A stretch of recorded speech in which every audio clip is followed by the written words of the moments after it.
1971 में एक रथ पूरे हफ्ते तक जलता रहा। वो कोई साधारण रथ नहीं था।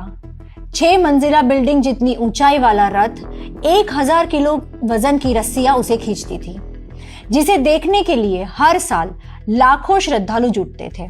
लेकिन उस साल रथ यात्रा शुरू होने से पहले ही उसे आग के हवाले कर दिया गया। उस आग के साथ लाखों हिंदुओं का आत्मविश्वास भी जलकर राख हो गया।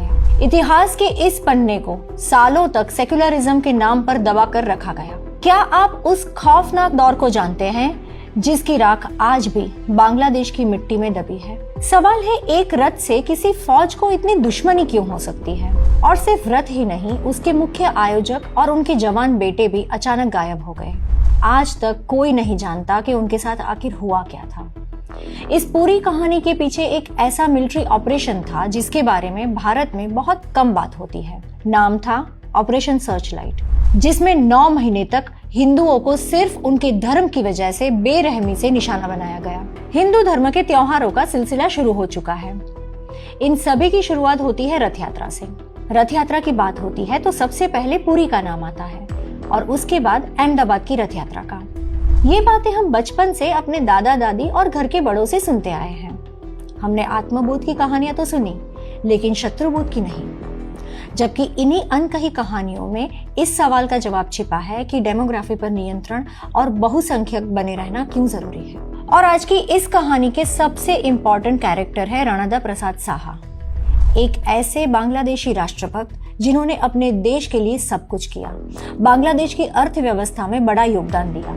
लेकिन एक मुस्लिम बाहुल्य देश में हिंदू होने की कीमत उन्हें अपनी जान देकर चुकानी पड़ी। उनकी कहानी बताती है कि एक आम हिंदू के लिए शत्रुबोध क्यों जरूरी है। ये कहानी है धामराई की। आज का धामराई बांग्लादेश में है, लेकिन 1971 में ये पूर्वी पाकिस्तान का हिस्सा था। धामराई की रथ यात्रा अपने आप में बहुत अनोखी थी। ये रथ यात्रा करीब 500 साल से हर साल आषाढ़ शुक्ल द्वितीया के दिन निकाली जाती थी। इसकी भव्यता ऐसी थी कि तैयारियां पूरे 1 महीने पहले शुरू हो जाती थी। आज पुरी में भगवान जगन्नाथ का रथ करीब 44 फीट ऊंचा होता है, लेकिन धामराई का रथ 60 फीट ऊंचा और 45 बाय 45 फीट के आधार पर बनाया जाता था। इस विशाल रथ में 32 पहिए होते थे और इसके आगे लकड़ी के 2 बड़े घोड़े भी लगाए जाते थे। इतने बड़े रथ को खींचने के लिए करीब 1000 किलो वजन की मोटी रस्सियां इस्तेमाल होती थी। हजारों श्रद्धालु पूरी श्रद्धा के साथ इन रस्सियों को पकड़कर भगवान जगन्नाथ की रथ यात्रा निकालते थे। यात्रा शहर के जशो माधव मंदिर से शुरू होकर करीब आधा किलोमीटर दूर गोपीनगर मंदिर तक जाती थी। दूरी भले ही सिर्फ आधा किलोमीटर की थी, लेकिन इस रथ यात्रा में बंगाल, ओडिशा, असम और नेपाल से लाखों श्रद्धालु धामराई पहुंचते थे और पूरे महीने तक चलने वाले इस उत्सव का हिस्सा बनते थे। लेकिन 1971 में रथ यात्रा शुरू होने से पहले ही सब कुछ बदल गया। जो परंपरा सदियों से चली आ रही थी वो एक इतिहास बनकर रह गई। साल 1971, महीना जून और जगह थी धामराई। ये कोई काल्पनिक कहानी नहीं है, ये बांग्लादेश के इतिहास की एक सच्ची घटना है। उस समय बांग्लादेश ईस्ट पाकिस्तान कहलाता था। ढाका से करीब 40 किलोमीटर दूर बसे धामराई में रथ यात्रा शुरू होने में अभी 1 महीना बाकी था और 1947 के बाद से धामराई की इस रथ यात्रा की पूरी जिम्मेदारी एक बंगाली बिजनेसमैन और सोशल वर्कर राय बहादुर राणाडा प्रसाद साहा संभालते थे। हर साल की तरह 1971 में भी रथ यात्रा की तैयारी से लेकर आषाढ़ शुक्ल द्वितीया के दिन रथ यात्रा के आयोजन तक सारी व्यवस्था इन्हीं के देखरेख में चल रही थी। आखिर ये राणादा प्रसाद साहा थे कौन? उस दौर में वो ईस्ट पाकिस्तान के सबसे बड़े उद्योगपतियों में से वो गिने जाते थे।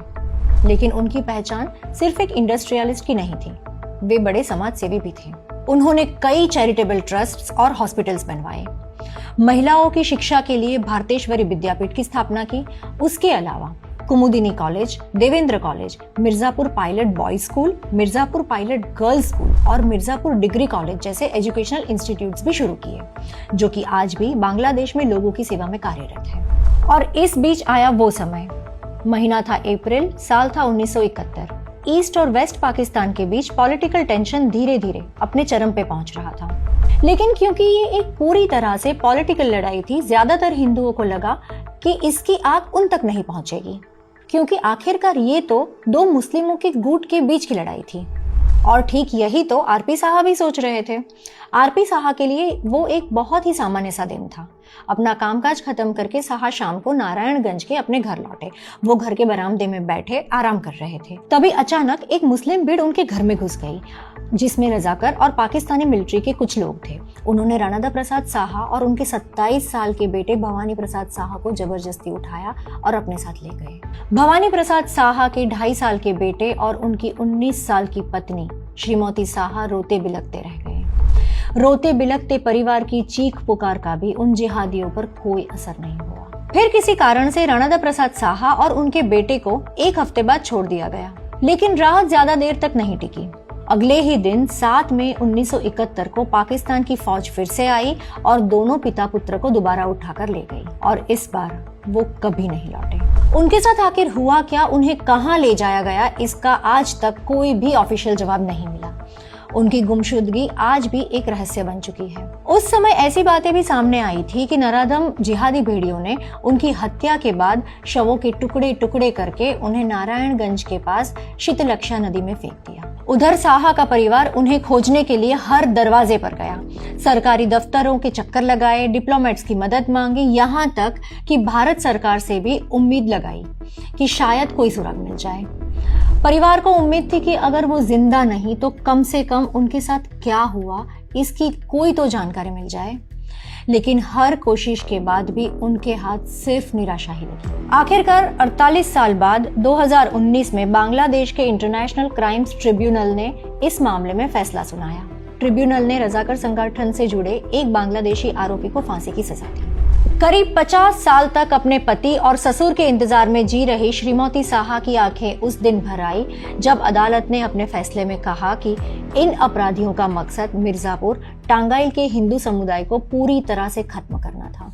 कोर्ट ने अपने वर्डिक्ट में कहा था, the crimes were designed to wipe the Hindu community out of Mirzapur Tangail which lies a little more than 80 kilometres north west from Narayanganj. यही वो पल था जब दशकों पुरानी इस त्रासदी को अदालत ने ऑफिशियली दर्ज किया। आरपी साहा बांग्लादेश के सच्चे राष्ट्रभक्त थे, लेकिन उनकी एक और भी पहचान थी, वे हिंदू थे। 1947 में जब धर्म के आधार पर देश का बंटवारा हुआ तब उनके पास भारत आने का ऑप्शन था, लेकिन उन्होंने अपनी मातृभूमि छोड़ने के बजाय ईस्ट पाकिस्तान यानी आज के बांग्लादेश में ही रहने का फैसला किया। उन्हें अपनी मातृभूमि से प्रेम था, उन्हें अपनी देशभक्ति पर भरोसा था और उन्हें विश्वास था कि उनके देश के लोग, चाहे वो हिंदू हो या मुसलमान या किसी भी धर्म के हो, साथ मिलकर रहेंगे। वैसे 1964 में हजरत बल दरगाह की घटना के बाद ईस्ट पाकिस्तान में भी दंगे भड़के थे और उस समय उनके वेल विशर्स ने आरपी साहा को सावधान रहने की और यहाँ तक कि भारत चले जाने की सलाह दी थी। लेकिन एक आम हिंदू की तरह उन्हें भरोसा था कि उन्होंने कभी भी किसी का कुछ भी बुरा नहीं किया, तो कोई भला उनके साथ क्यों बुरा करेगा।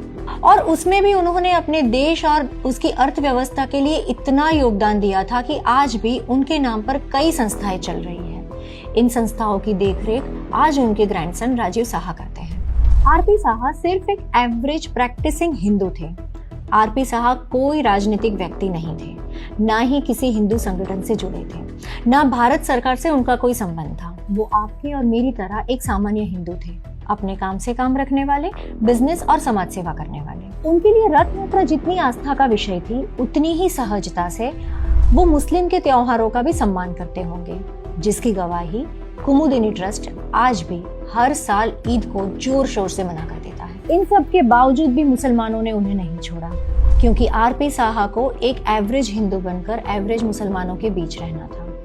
यहीं पर साहा मात खा गए और रेडिकल इस्लाम उन्हें और उनके बेटे को खा गया। खैर, ये तो बात हुई साहा फैमिली की, लेकिन उस समय ऐसे अनेकों परिवार थे जिन्हें सिर्फ और सिर्फ उनके धर्म के कारण नर्क जैसी यातनाओं से गुजरना पड़ा।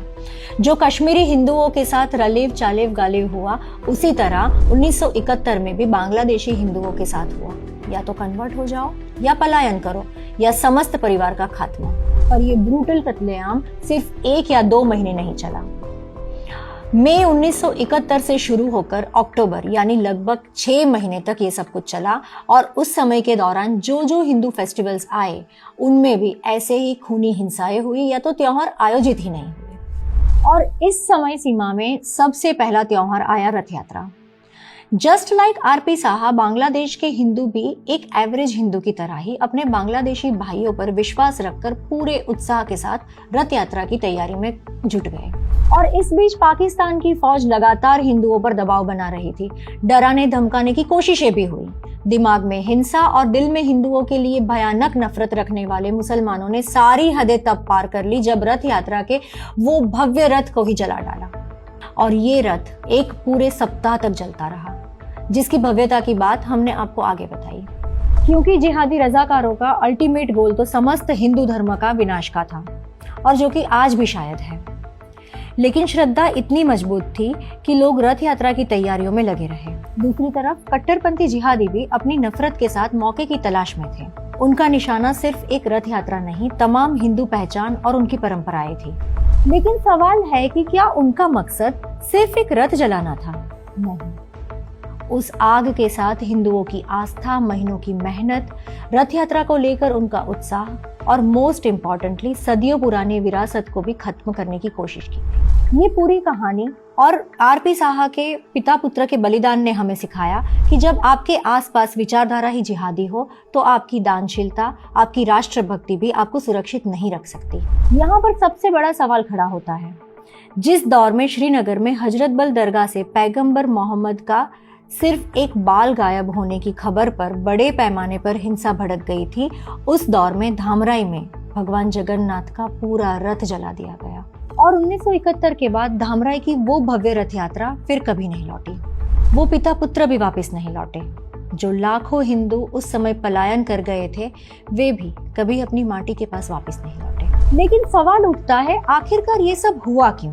इसका जवाब समझने के लिए हमें इतिहास के उस खूनी अध्याय तक जाना होगा जिसके बारे में बहुत कम बात की जाती है, जिसे सेक्युलरिज्म और गुड नेबरहुड पॉलिसीज की आड़ में बहुत कन्वीनियंटली छुपा दिया गया है।